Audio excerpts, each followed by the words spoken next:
Hello students, आज हम लोग क्लास 10th मैथ्स के pair of linear equation in two variables के एक्सरसाइज 3.2 का क्वेश्चन नंबर सेकेंड डिस्कस करने जा रहे हैं।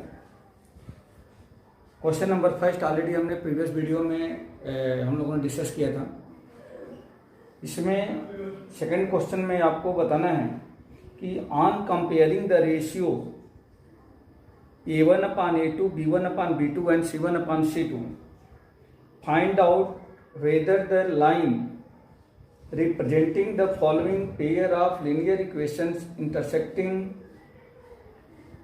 at a point are parallel or coincident।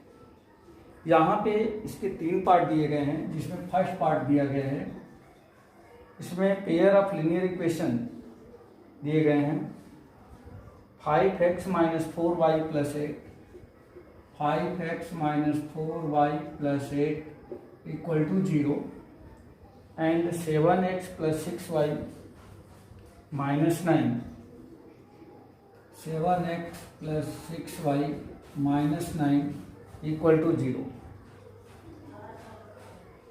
ये दो इक्वेशंस दिए गए हैं और इन इक्वेशंस के A1 upon A2, B1 upon B2 और C1 अपान C2 के रेशियो को कंपेयर करके हमें बताना है कि both lines are intersecting lines, parallel lines are coincident lines.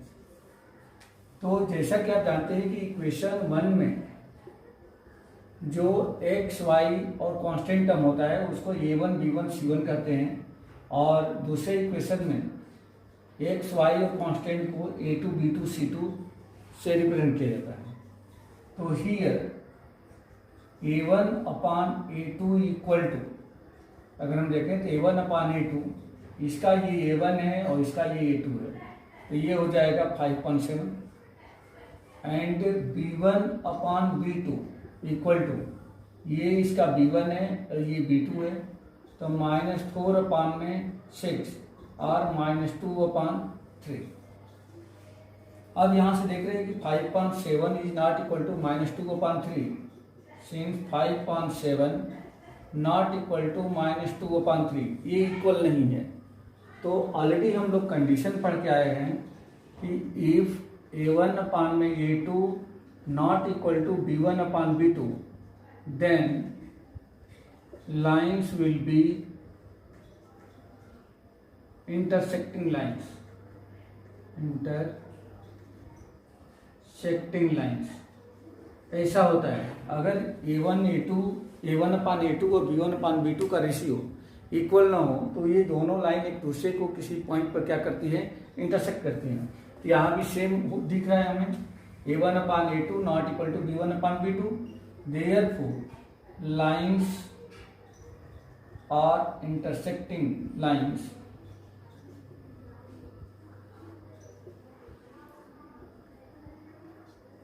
intersecting lines on one point। इसी एक पॉइंट पर क्या है, ये दोनों लाइन्स एक दूसरे को इंटरसेक्ट करेंगी। ठीक है, तो ये इसका आंसर हो गया।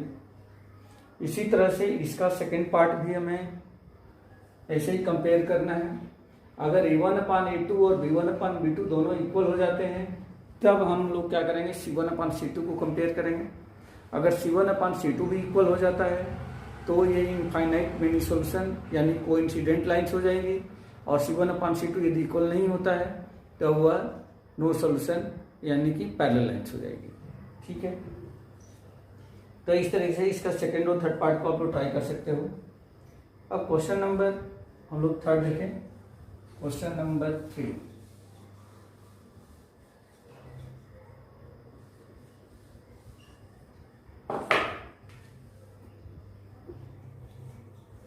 क्वेश्चन नंबर 3 में भी कुछ ऐसा ही कंपेयर करना है और यहाँ बताना है on comparing the ratios A1 upon A2, B1 upon B2 and C1 upon C2, find out whether the following pair of linear equations are consistent और इनकंसिस्टेंट।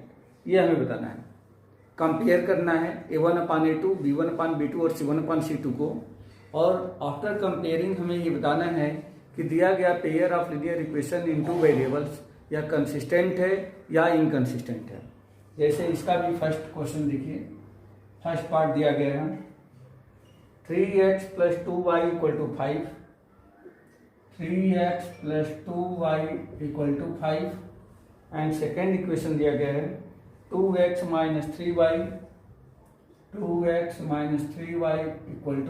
7, ये दिया गया है। तो ये इक्वेशन 1 है और ये इक्वेशन 2 है। सेम प्रीवियस क्वेश्चन की जैसा इसको भी हम लोग कंपेयर करेंगे। a1/a2 इक्वल टू ये हो जाएगा 3/2, ये a1 है और ये a2 है, तो a1/a2 इक्वल टू 3/2 हो जाएगा। b1/b2 इक्वल टू y का कोफिशिएंट b1 है और इस y का कोफिशिएंट ये b2 है -3। तो आप यहाँ पे देख रहे हैं 3/2 और -3/2 बोथ आर नॉट सेम, तो since 3/2 not equal to -2/3, therefore अगर ये रेशियो इक्वल नहीं होते हैं तो क्या होगा, वह यूनिक सॉल्यूशन कहलाता है या इंटरसेक्टिंग लाइन कहलाती है और उसको हम लोग कंसिस्टेंट भी करते हैं। तो यहाँ पे लिख सकते हैं therefore pair of linear equations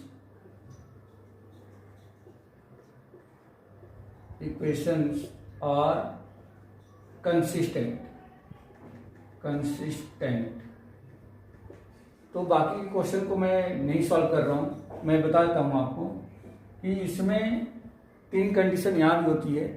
अगर a1/a2 b1/b2, यहीं पे बता देता हूँ, if a1/a2 not equal to b1/b2 होगा तो ये कंसिस्टेंट को रिप्रेजेंट करता है, कंसिस्टेंट, जैसा कि ये आ गया है।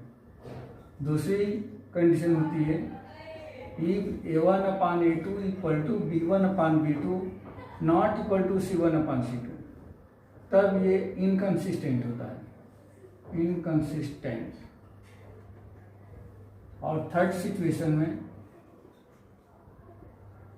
If a1/a2 equal to b1/b2 equal to c1/c2, तो ये भी कंसिस्टेंट को रिप्रेजेंट करता है, कंसिस्टेंट।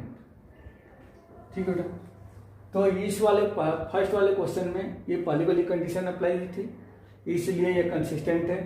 अब इसमें 1 2 3 4 पार्ट और है, आप इसको कंपेयर करके देख सकते हो। इनमें से जो कंडीशन वेरीफाई होगी आप अकॉर्डिंग टू दिस आप लिख सकते हो कंसिस्टेंट है या इनकंसिस्टेंट है।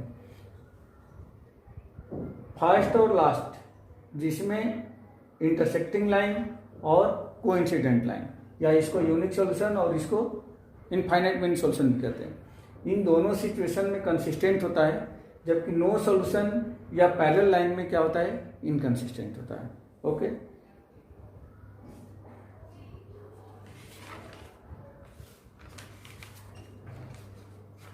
नेक्स्ट क्वेश्चन देखिए, question number 5, which of the following pair of linear equations are consistent or inconsistent? If consistent, obtain the solution graphically। इसमें आपको दिया गया है सेम यही चीज बताई गई है क्वेश्चन नंबर 4 में,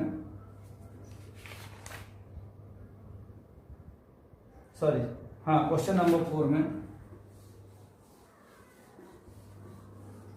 कि दिया गया इक्वेशन कंसिस्टेंट है या इनकंसिस्टेंट है। अगर कंसिस्टेंट है तो उसको ग्राफिकल मेथड से एक्स और वाई की वैल्यू फाइंड आउट करनी है। तो देखिए कंसिस्टेंट में दो हमने बताया अभी, एक तो जो यूनिक सॉल्यूशन होगा means a1/a2 equal to not equal to b1/b2, तो उसमें कंसिस्टेंट होता है, या a1/a2 equal to b1/b2 equal to c1/c2 में कंसिस्टेंट होता है। तो जो अभी लास्ट में मैंने बताया a1/a2 equal to b1/b2, a1/a2 equal to b1/b2 equal to c1/c2, ये इनफाइनाइट मेनी सॉल्यूशन बताता है, इनफाइनाइट मेनी सॉल्यूशन। इसका मतलब कि इसमें सॉल्यूशन इनफाइनाइट है, तो we can't find the all solutions. इसमें हम सॉल्यूशन फाइंड नहीं कर सकते, कंसिस्टेंट तो है बट इसमें हम सोल्यूशन फाइंड नहीं कर सकते। नो सोल्यूशन होगा तो उसमें ऑलरेडी हम नहीं कर सकते। ओनली वन, अगर यूनिक सोल्यूशन होता है means a1/a2 equal to not equal to b1/b2, बस उसी में हम लोगों को सोल्यूशन फाइंड करना है। तो फर्स्ट क्वेश्चन देखिए इसका,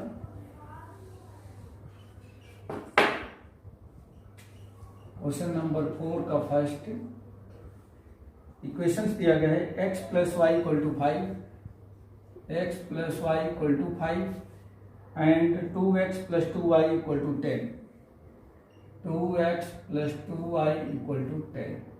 ये इक्वेशन 1 एंड 2। तो सिंस अब आपको कंपेयर करने आप लोगों को आ गया होगा a1/a2 1/2, 1 coefficient of this x is a1 and coefficient of this x is a2, b1/b2 equal to also 1/2, coefficient of y b1 and coefficient of y b2 and c1/c2 equal to 5/10। एक बात का हमेशा ध्यान रखना है, जब भी हम कंपेयर करें तो कांस्टेंट टर्म या तो दोनों ही इक्वेशन में राइट साइड हो इक्वल टू के, या तो दोनों में ही लेफ्ट साइड हो। आइदर साइड नहीं होना चाहिए। अगर आइदर साइड होगा तो साइन का प्रॉब्लम आएगी। तो आपको सेम साइड रख करके ही यहाँ पे हमें कंपेयर करना है। और ये भी कट करके वही आ गया 1/2, तो इसका मतलब ये हो गया कि here a1/a2 equal to b1/b2 equal to c1/c2। ये तीनों ही रेशियो इक्वल है। तो इसका मतलब ये हो गया therefore pair of linear equation are consistent। ये कंसिस्टेंट है। इस क्वेश्चन में दिया गया है कि if given equation are consistent then find the value of x and y। तो इसका मतलब क्या है कि ये हो गया, अगर कंसिस्टेंट है तो हमें x और y की वैल्यू फाइंड करनी है by the graphical method, but we can't find. क्यों नहीं हम फाइंड कर सकते? क्योंकि ये इनफाइनाइट मेनी सॉल्यूशन है, तो हम लोग इसमें वैल्यू x और y की नहीं फाइंड कर सकते।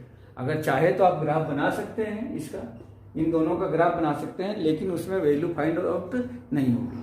ठीक है बेटा, तो मैं इसमें ग्राफ नहीं बना रहा हूँ। अब इसमें बाकी के 2, 3 और 4 इस तरीके से पार्ट्स दिए गए हैं और आप लोग इसको कंपेयर कर लेंगे, how to make the graph and how to find the value of x and y with the help of graph। already we have discussed in the previous videos। तो आप लोग इस क्वेश्चन को कंप्लीट कर सकते हैं। तो आज की वीडियो में सिर्फ इतना ही, बाकी के इसमें ओनली 3 क्वेश्चन रिमेन।